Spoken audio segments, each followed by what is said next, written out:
Contexto nacional e internacional previo a la crisis andina. El contexto político internacional previo a la crisis andina se puede describir como una situación tensionante por cuestiones ideológicas. Por un lado, Colombia, que en el gobierno del expresidente Uribe negaba el conflicto armado por considerar a las FARC como un grupo terrorista sin ninguna connotación política. Además, prometió derrotarla militarmente en sus 4 años de mandato. Por otro lado, Ecuador y Venezuela encabezan los presidentes Correa y Chávez, quienes se acogían a la postura de que las FARC, a pesar de los actos terroristas cometidos, seguían siendo la expresión de unas posturas y expresiones políticas con las cuales en algún momento se debía llegar a la mesa de negociación política. A esta discrepancia con respecto al tema de las FARC se suman las orillas ideológicas diferentes del gobierno colombiano con respecto a los dos gobiernos en contradicción, puesto que mientras el gobierno colombiano se encontraba en una clara postura de derecha, los gobiernos de Ecuador y Venezuela estaban en cabeza de gobiernos de izquierda, lo cual acentuaba aún más el distanciamiento de los actores. Internamente, Colombia se vio obligada a la búsqueda de intercambios humanitarios con las FARC, pero con muchas reservas en cuanto a despejar zonas del país por la idea de que esto podría dar algún tipo de poder político a la guerrilla que derrumbaría la tesis negacionista del conflicto, mientras que las FARC consideraban que presionar para lograr una negociación les otorgaría una imagen más fuerte y lograr una zona de despeje representaría para ellos una muestra de que aún podrían lograr algo de poder político y opinión pública. Ante las grandes dicotomías políticas al interior de Colombia, la comunidad internacional apoyó los intercambios humanitarios y mediante presiones llevó al presidente Uribe a facilitar un acuerdo humanitario por medio de la senadora Piedad Córdoba y del presidente venezolano Hugo Chávez, quien recibió un delegado de FARC en su país, mientras Colombia liberaba a Rodrigo Granda por presión del gobierno francés. El 21 de noviembre de 2007, el entonces presidente Álvaro Uribe decide retirar la mediación de la senadora Córdoba y la intermediación del gobierno venezolano, puesto que éste había reconocido el carácter político de las FARC en una reunión que sostuvo con Iván Márquez, miembro del secretariado de esta guerrilla. A pesar de esto, la guerrilla de las FARC ya habían conseguido un estatus político internacional que no podía ser ignorado, llevando a otros países a negociar directamente con la guerrilla. A su vez, las FARC deciden realizar una liberación de secuestrados donde incluían los excongresistas Polanco, Beltrán, Guechen y Pérez. Además anuncian que solo reconocerán como interlocutores válidos al presidente Chávez y a la senadora Córdoba, a quienes hacen entrega de estos secuestrados. Por esto, el gobierno colombiano empezó a desconfiar de sus vecinos Venezuela y Ecuador, este último por la cercanía con el gobierno de Chávez. La crisis andina comienza el 1 de marzo de 2008, luego de que el gobierno colombiano realizara un bombardeo sobre un campamento de la guerrilla de las FARC en territorio ecuatoriano. En dicho bombardeo fue abatido alias Raúl Reyes, segundo cabecilla máximo de las FARC, y murieron otros 17 guerrilleros, 4 estudiantes mexicanos y un ciudadano ecuatoriano. Inmediatamente después del bombardeo se enviaron tropas especiales del ejército y hombres de la policía para asegurar la zona y garantizar la cadena de custodia de cualquier bien incautado. Estos recuperaron evidencia tecnológica donde se evidenciaron diversas comunicaciones de personajes claves de la FARC que comprometían a algunos personajes de la vida política nacional y a los gobiernos de Ecuador y Venezuela. Los gobiernos de Ecuador, Venezuela, Bolivia y Nicaragua reclamaron al gobierno colombiano por violar la soberanía ecuatoriana. El gobierno de Colombia respondió con base en el principio de interés nacional y de legítima defensa, considerando que el gobierno de Correa no había tomado acciones adecuadas frente al grupo insurgente y a los cultivos ilícitos en la frontera. La crisis se elevó hasta tal punto que tanto el gobierno de Ecuador como el de Venezuela movilizaron tropas a sus fronteras con Colombia. Del mismo modo, ambos países expulsaron al personal de la embajada colombiana de sus países y retiraron a sus embajadores de Bogotá. Países como Perú, Argentina y Brasil apoyaron la postura del presidente Correa, por lo cual el gobierno de Colombia procede a defenderse denunciando al presidente Chávez ante la Corte Penal Internacional por sus posibles nexos con la guerrilla. Así surgen dos posiciones: Colombia, que llama la atención sobre el apoyo de países de la región a las FARC, y Ecuador, que centra la atención en la violación de su soberanía con el apoyo de demás países del área. Como medida diplomática, el 7 de marzo de 2008, los presidentes latinoamericanos asistieron a la cumbre del Grupo de Río en República Dominicana. El gobierno colombiano aceptó haber violado la soberanía del Ecuador y reiteró sus disculpas. Sin embargo, las relaciones entre Colombia y Ecuador no se normalizaron por completo hasta el término del mandato presidencial de Uribe Vélez.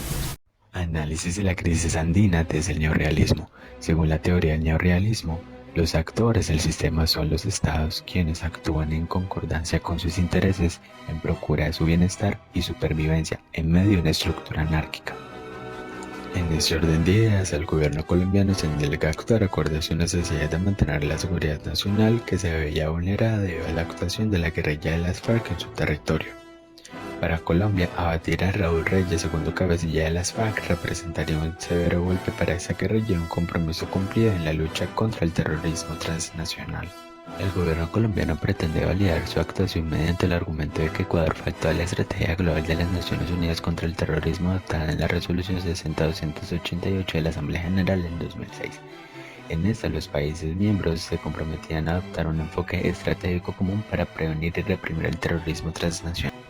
En este punto se pone en evidencia uno de los supuestos del sistema anárquico, el hecho de que los estados desconfían de las intenciones de otros estados y en consecuencia siempre procuran por maximizar su seguridad. Las acciones implementadas por el gobierno colombiano pusieron a tambalear el equilibrio y la seguridad de las relaciones internacionales que sostenía con Ecuador y Venezuela. Este hecho corresponde a lo que John Hearst denomina el modelo de espiral dentro del dilema de la seguridad.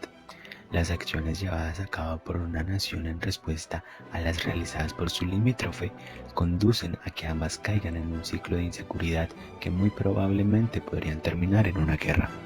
En consonancia con la teoría de supremacía del Estado como híbrido tripartito de Barry-Boessen, donde los estados debidamente consolidados están compuestos por tres partes: la expresión institucional del Estado, la idea de Estado y la base física de Estado.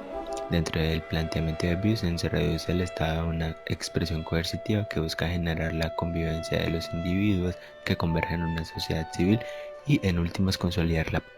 En suma, para lograr este cometido, señala Boessen, el Estado debe superar y contener todas las relaciones de poder dentro de su territorio limitado por sus fronteras.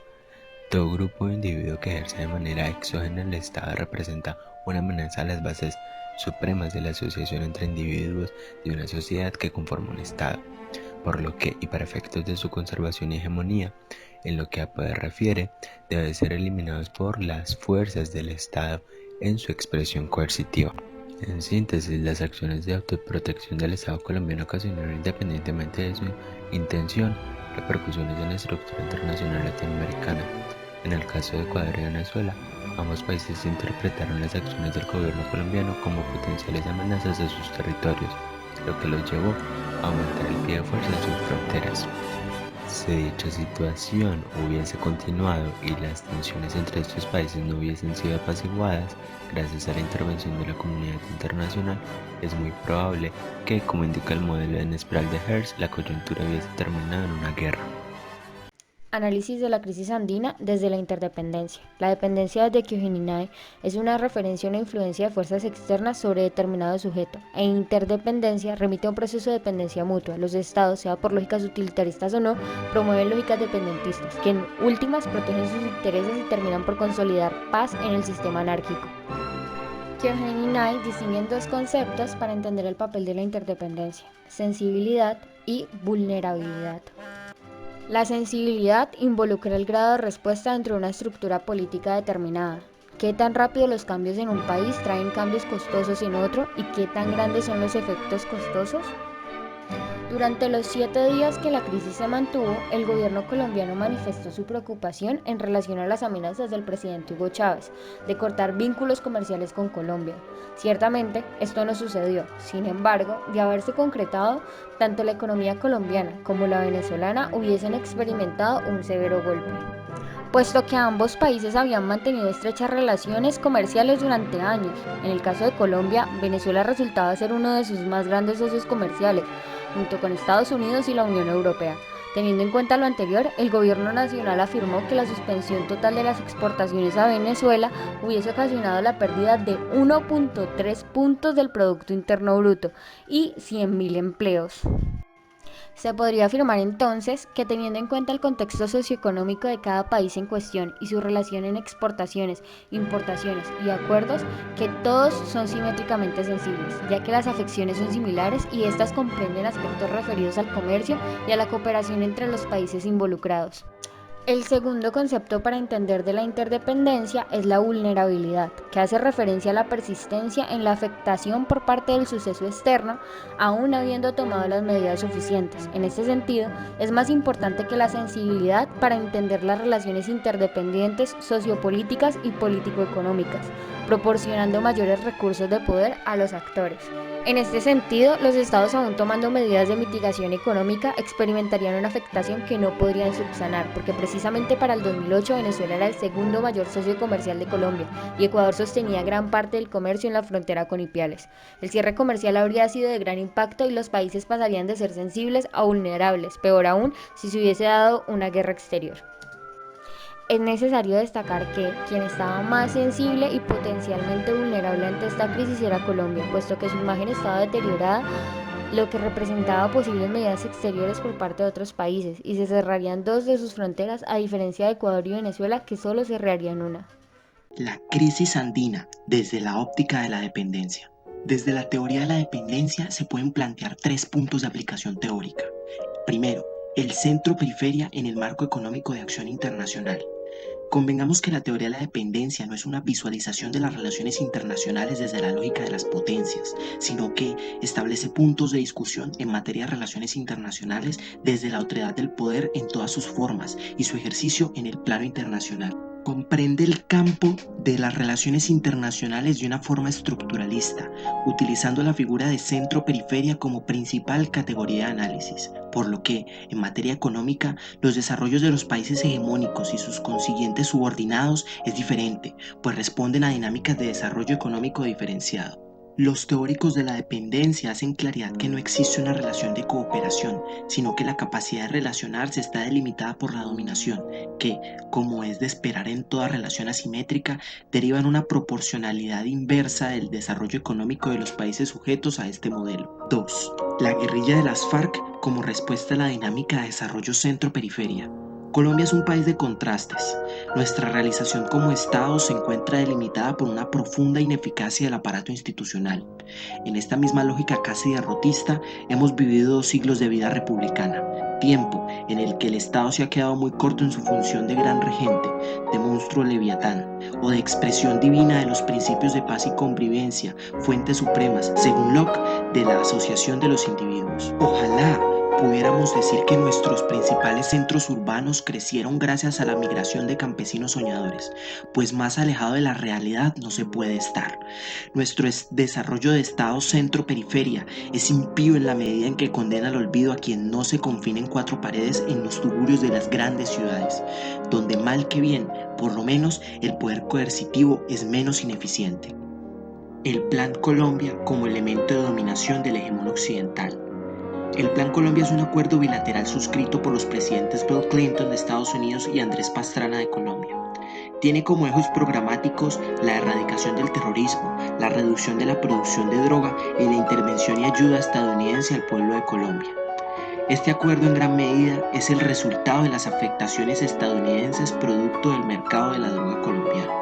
Estados Unidos siempre ha tenido claro que dominar y controlar Colombia es coyuntural para su dominio sobre su patio trasero, o espacio vital como lo denominó Ratzel en la geopolítica. El Plan Colombia es, por encima de cualquier otra, la expresión más clara del dominio que ejerce Estados Unidos sobre Colombia. Nuestro país casi que ha delimitado toda su política internacional al servicio de los intereses estadounidenses. En la época actual, esto es aún más notorio que nunca. En el contexto de la crisis andina del 2008, Venezuela, como respuesta a este matiz en la política exterior colombiana, se dio a la tarea de conformar un grupo contrahegemónico junto con Cuba y Ecuador, que pasaría a hacerle frente al conflicto en el campo de la diplomacia internacional. Las organizaciones internacionales permitieron la resolución del conflicto por la vía diplomática sin confrontación bélica directa. En el ejercicio de la diplomacia, los países dependen hoy de cuerpos de integración supranacional que les permitan el diálogo y la resolución de los conflictos a la luz de garantes internacionales objetivos, quienes, lejos de lineamientos ideológicos, permitan la discusión en aras a la solución diplomática de los conflictos entre países.